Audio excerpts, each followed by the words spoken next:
This whole Matt Gaetz drama that's been going on, the accusations that have been leveled against him being a subject of this DOJ investigation. Obviously, the man has not been charged with anything yet. Of course, as of me sitting here talking, he has not been charged with anything yet. That could easily change in the coming days, possibly the coming weeks, but I think it's going to happen sooner rather than later, because let's not forget, this whole scandal broke 12 days ago, technically 11 and a half days ago. So this whole scandal involving Matt Gaetz and all the new revelations that continue to come out isn't even 2 weeks old yet. I mean, that's how much we have learned in just 12 days. And of course, the big revelations, obviously, at the end of this week were that he Venmo'd Joel Greenberg $900, put a little note in there that made it pretty clear he was paying for a woman, and then Joel Greenberg used that money to pay a couple of women, 3 women to be exact. So that's kind of the smoking gun here. We also have the trip to the Bahamas. We have all of the other information of him paying women for sexual activity, again, because he used Apple Pay and Venmo, and he left his Venmo on public, so literally anybody with access could see it. Not exactly the brightest potential criminal out there, but, Matt Gaetz is used to a life of no consequences, so this is basically what we could expect from the guy. I mean, Daddy bailed him out of trouble throughout his entire youth, up to his 20s, and so this is a guy who never had to actually face consequences. Okay, this is a guy who got to do whatever the hell he wanted, whenever the hell he wanted to. His family had plenty of money. His daddy had a lot of power. It's affluenza is what it is. And because of that, because this condition was never treated with punishment, the dude kind of went out of control. And to me, personally, I see no path out for him. I do truly believe that Matt Gaetz is finished. Guy is toast, especially with all these new allegations. And of course, let's not forget the little press conference that took place on Thursday when Joel Greenberg's attorney went out there and basically said that Gaetz should be crapping his pants right now.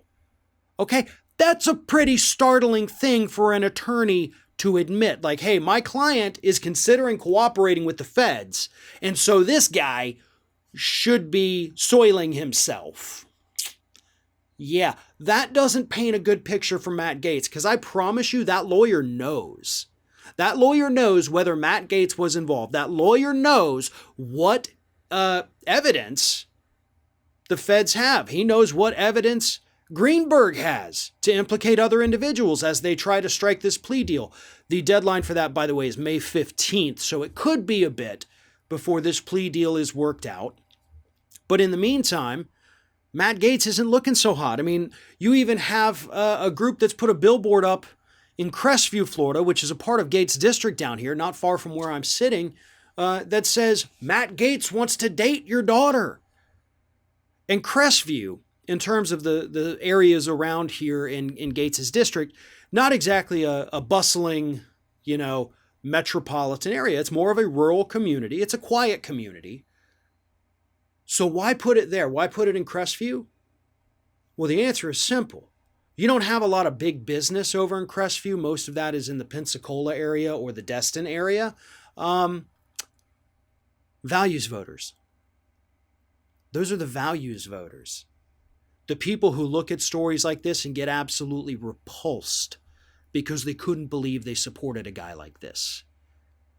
That was a very strategic move, and to be honest, as somebody who lives in this area, I've been to Crestview countless times, that was a smart move. That was a smart decision to put that billboard there.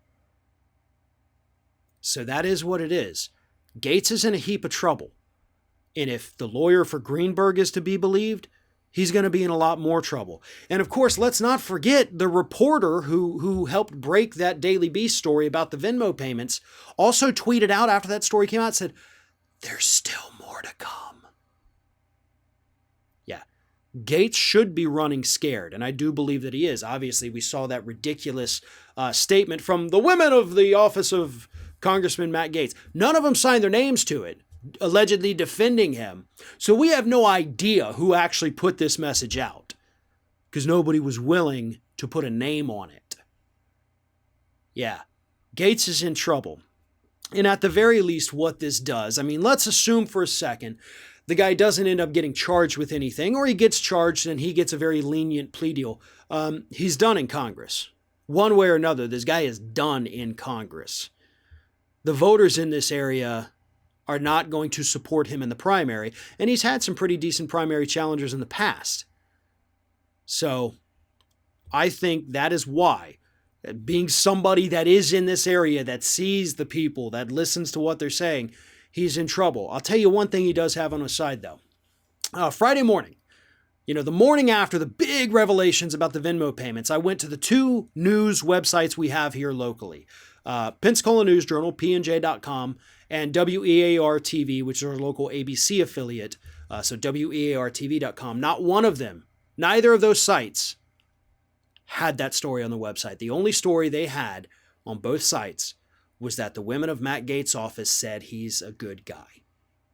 So he's got local media running cover for him.